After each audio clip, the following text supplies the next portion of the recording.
ന്യായമോധവളാവകുണ്ടനവതീം തേജോമയീം നൈഷ്ഠികീം സ്നിഗ്ധാപാംഗവിലോകിനീം ഭഗവതീം മന്ദസ്മിതശ്രീമുഖീം വാത്സല്യാമൃതവർഷിണീ സുമധുരം സങ്കീർത്തനാലാപിനീം ശ്യാമാംഗീം മധുസിക്തസൂക്തിം അമൃതാനന്ദാത്മികാം ഈശ്വരീം ഗജാനനം ഭൂതഗണാതിസേവിതം കവിത്തജംബൂഫലസാരഭക്ഷിതം ഉമാസുതം ശോകവിനാശകാരണം നമാമി വിഘ്നേശ്വര പാദപങ്കജം കൂജന്തം രാമ രാമേതി മധുരം മധുരാക്ഷരം ആരുഹ്യ കവിതാശാഖാം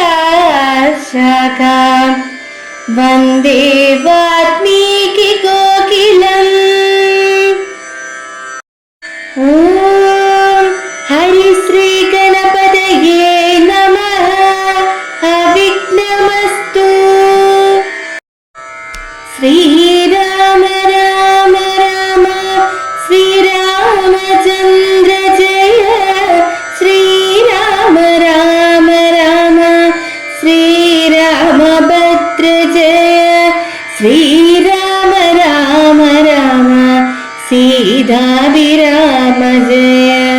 ശ്രീരാമ രാമ രാമ ലോകാഭിരാമ ജയ. ശ്രീരാമ രാമ രാമ രാവണാന്തക രാമ.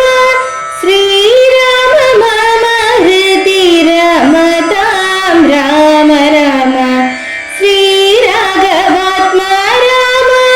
ശ്രീരാമ രമാപതി. ശ്രീരാമ രമണീയ വിഗ്രഹ നമോസ്തുതേ. ശ്രീരാമ രമണീയ വിഗ്രഹ നമോസ്തുതേ.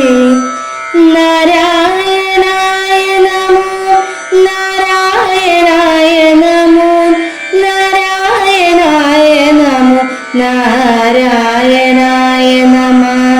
നാരായണായ നമോ നാരായണായ നമോ നാരായണായ നമോ നാരായണായ നമ. ശ്രീരാമനാമം പാടി വന്ന പൈങ്കിളിപ്പെണ്ണേ, ശ്രീരാമചരിതം നീ ചൊല്ലിടുമടിയാതെ. ശാരിക പൈതൽ താനും വന്ദിച്ചു വന്ദ്യന്മാരെ. ശ്രീരാമസ്മൃതിയോടെ പറഞ്ഞു തുടങ്ങിന. അമിത ഗുണവാനാം നൃപതി ദശരഥൻ അമലനയോധ്യാധിപതി ധർമാത്മാ വീരൻ. അമിത കുലവര തുല്യനാം സത്യപരാക്രമൻ അംഗജസമൻ കരുണാരത്നാകരൻ. കൗസല്യാദേവിയോടും ഭർതൃശുശ്രൂഷക്കേറ്റം കൗശല്യമേറിയിടും കൈകേയും സുമിത്രയും. ഭാര്യമാരിവരോടും ചേർന്നു മന്ത്രികളുമായി കാര്യങ്ങൾ വിചാരിച്ചു ഭൂതലമെല്ലാം പരിപാലിക്കും കാലം അനവധ്യതം കൊണ്ട് പരിതാപേന ഗുരുചരണാംബുജദ്വയം വന്ദനം ചെയ്തു ചോദിച്ചിടിനാൻ എന്തു നല്ലു നന്ദനന്മാരുണ്ടാവാനെന്നരുൾ ചെയ്തിടണം. പുത്രന്മാരില്ലാകയാൽ എനിക്ക് രാജ്യാദി സമ്പത്ത് സർവവും ദുഃഖപ്രദമെന്നറിഞ്ഞാലും. വരിഷ്ഠത ബോധനൻ വസിഷ്ഠനതു കേട്ടു ചിരിച്ചു ദശരഥനവനോടരുൾ ചെയ്തു. നിനക്കു 4 പുത്രന്മാരുണ്ടായവരും അതു നിനച്ചു ഖേദിക്കേണ്ട മനസ്സീ നരപതേ. വൈകാതെ വിരുത്തണം ഋഷ്യശൃംഖനെ പോൽ ചെയ്ക നീ ഗുണവിധേ പുത്രകാമേഷ്ടി കർമ്മം.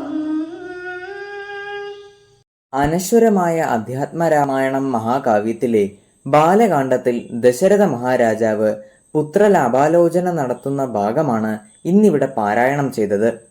സർവലോകാധിപനും അമിത ഗുണവാനും സത്യപരായണനും ഇന്ദ്രതുല്യനും കരുണാവാരിധിയുമായ ദശരഥ മഹാരാജാവ് തന്റെ പത്നിമാരായ കൈകേയിയോടും കൗസല്യയോടും സുമിത്രയോടുമൊപ്പം രാജ്യത്തിന്റെ ഭരണം നിർവഹിച്ചു കൊണ്ടിരുന്ന കാലത്ത് പുത്രന്മാരില്ലാത്തതിനാൽ വളരെയധികം ദുഃഖിച്ചിരുന്നു.